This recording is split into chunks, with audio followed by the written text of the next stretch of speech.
Hello, you amazing people. You're listening to the Marketing and Coffee Podcast, the show that brings you the latest in marketing, especially in the UAE market, with your host, Lijo Etup.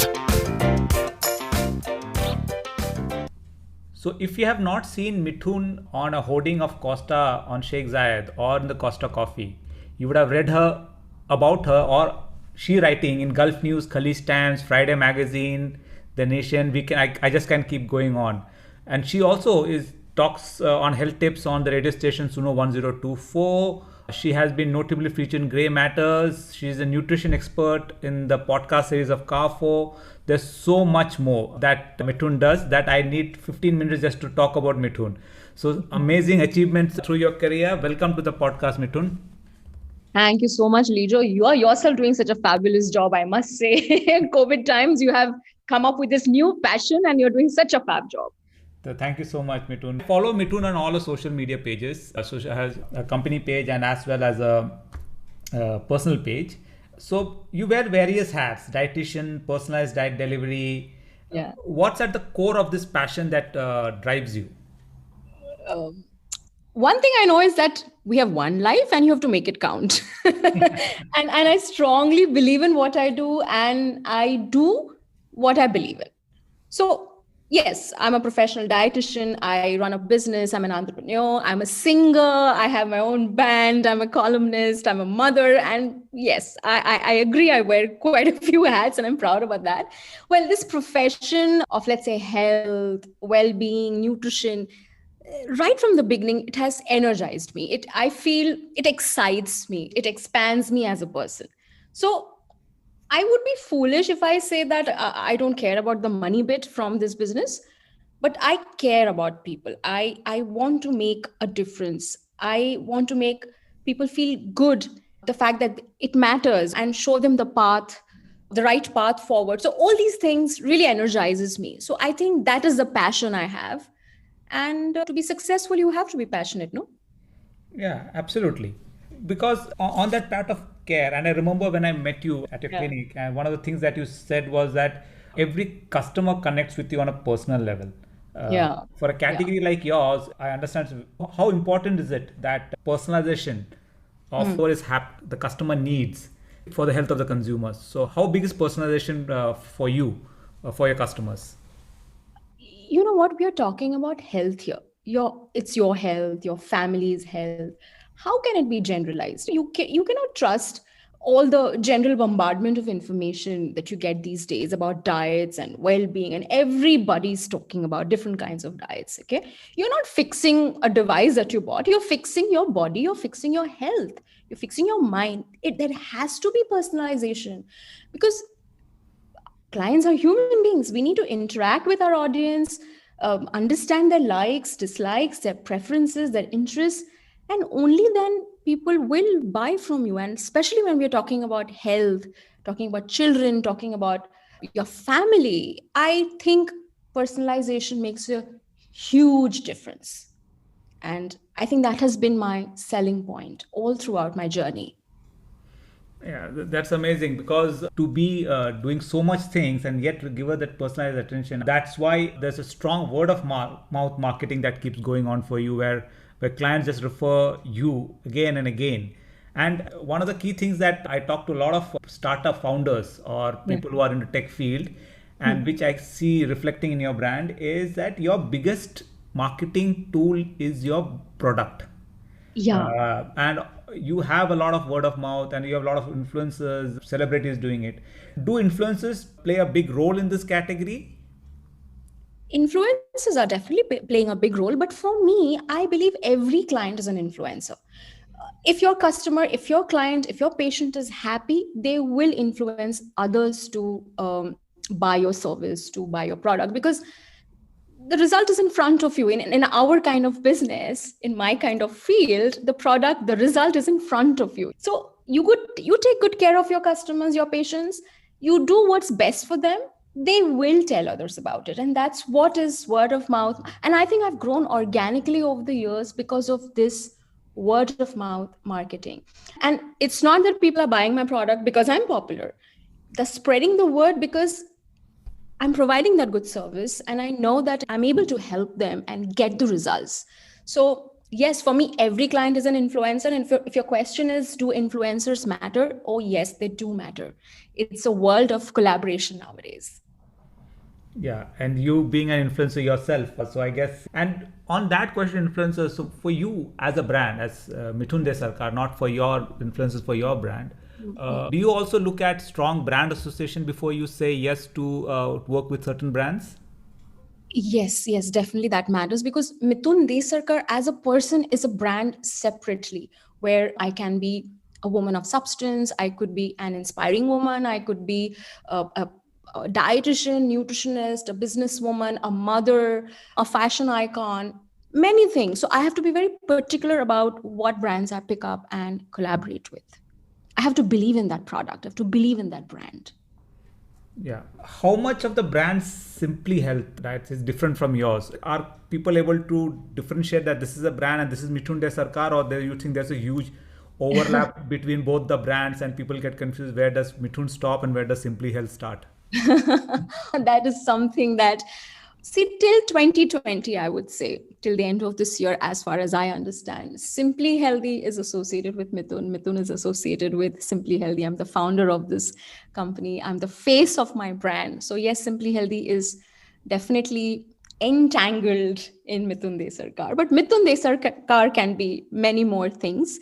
Till now, I'm the only person running this business. I don't have any partners. I don't have anybody with it in the board of directors. I am the person who's managing the whole show. I'm the managing director, CEO, and the founder of the company. But yes, maybe in 2021, I will want to expand. I might have it's all in the plan. So maybe I'll have people on board with me, and then Simply Healthy can be a bigger brand and Mitun can disassociate slowly, maybe. So, well, that's all in the pipeline. But as of now, we are quite together. Yeah. Yeah. So that's the good news, right? And I think as you plan for 2021 to have the same level of personalization as you scale, which would be your biggest challenge as a brand. You did mention earlier that your biggest marketing tool has been organic, word of mouth, right? Yeah. Other than organic, have you done anything for digital, or it's just been purely organic throughout? I will be honest, post-COVID, I have gone digital. Till then, I wasn't even marketing. I wasn't spending a penny on marketing towards the growth of the company because everything was happening organically, word of mouth.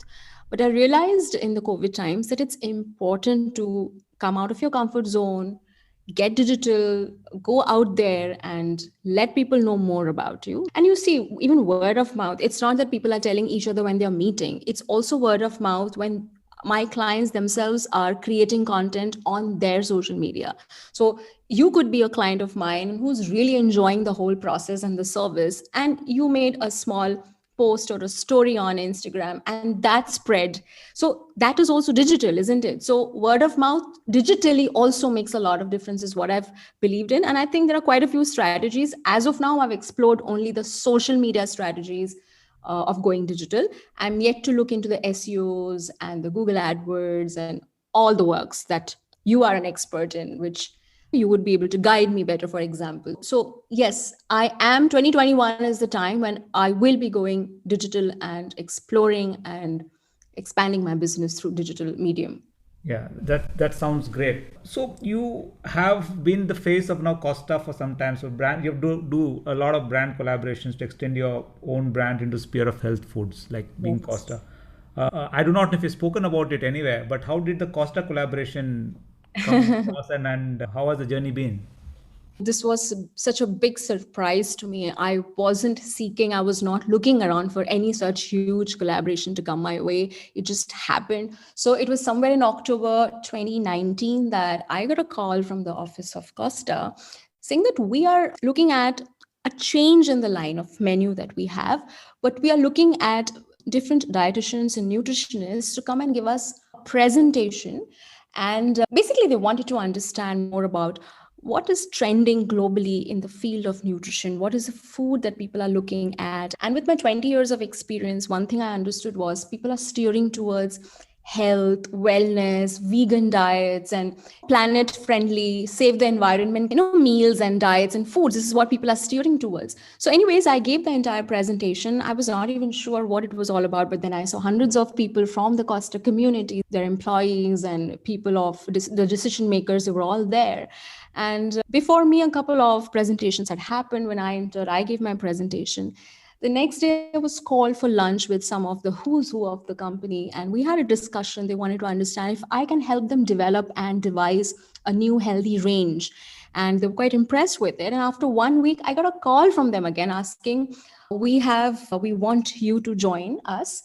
And would you be okay to be the face of the brand and be our brand ambassador? Wow. So that was like, of course, who would say no to something like this? But the biggest surprise was, yes, the photo shoot happened, the videos and everything was shot, but I still did not think that I will see such a big hoarding of me everywhere. So it was on the launch day when I reached the different locations, I saw my face everywhere, every poster, every whatever the POS machines, and everywhere you saw my face. So that was at the airport when I was traveling. So the entire 9 months, I enjoyed seeing my face everywhere on Costa. Yeah, it's amazing. In fact, the other day I was in Fitness First and I saw your face popping up. Yes. Yeah, it keeps popping here and there, like in the mall, in Mall of the Emirates, Costa still plays a video where we're making and creating these different salads and smoothies. And yeah, it's still around. Yeah, it's called as Costa for you. That idea was to make healthy food accessible. You could be anywhere and you can still go and grab some healthy drinks or breakfast pots or salads or sandwiches, vegan wraps. The idea was again to ensure that the food is less in sodium, less in sugar, more plant-based products, more vegan, not necessarily completely vegan, but it was more steered towards plant-based foods, plant-based menus.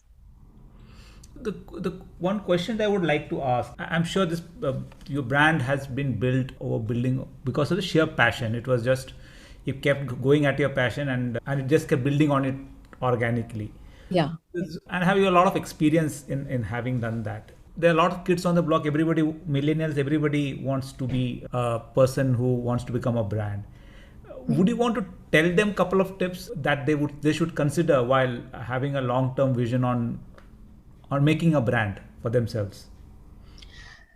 Yes, first and foremost, I feel anyone can be a brand, but you have to understand and realize and recognize what is your skill and what is your forte. Like tomorrow, if I suddenly get up and say, I want to be a model, I can't be. I don't have the characteristics of being a model. So that's what I'm just trying to say, that you have to understand what is your skill, what is your talent, and then you hone that. You perfect that, and then you tread into it.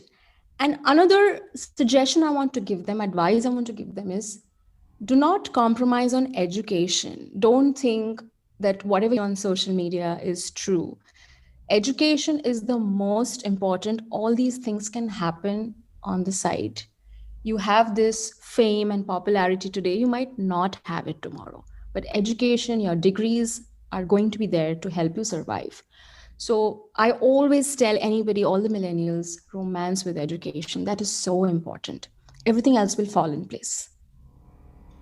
Yeah, so a very key aspect, especially and that brings me to another interesting part, or not interesting part, but is the millennials coming under this tremendous pressure of being a celebrity, and for that matter, the mental health, right?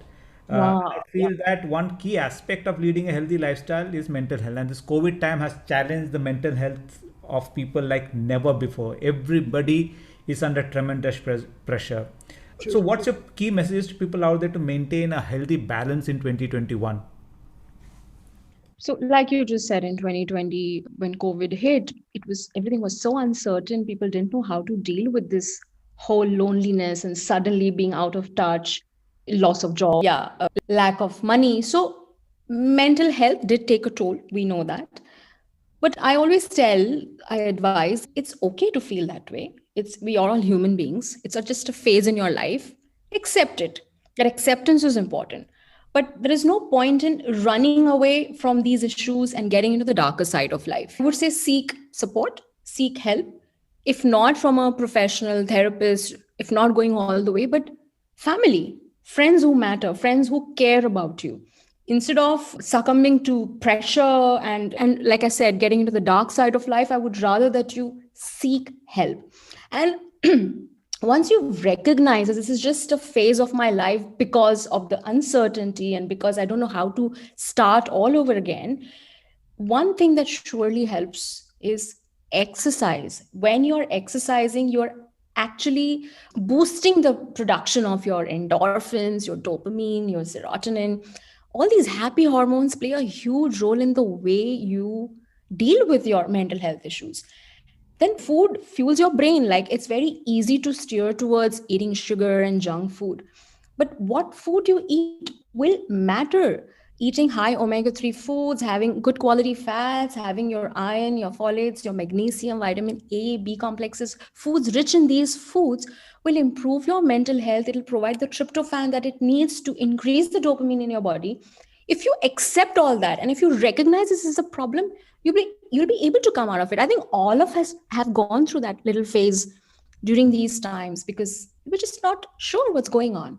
So accept it and work towards it is something that I would like to advise everybody.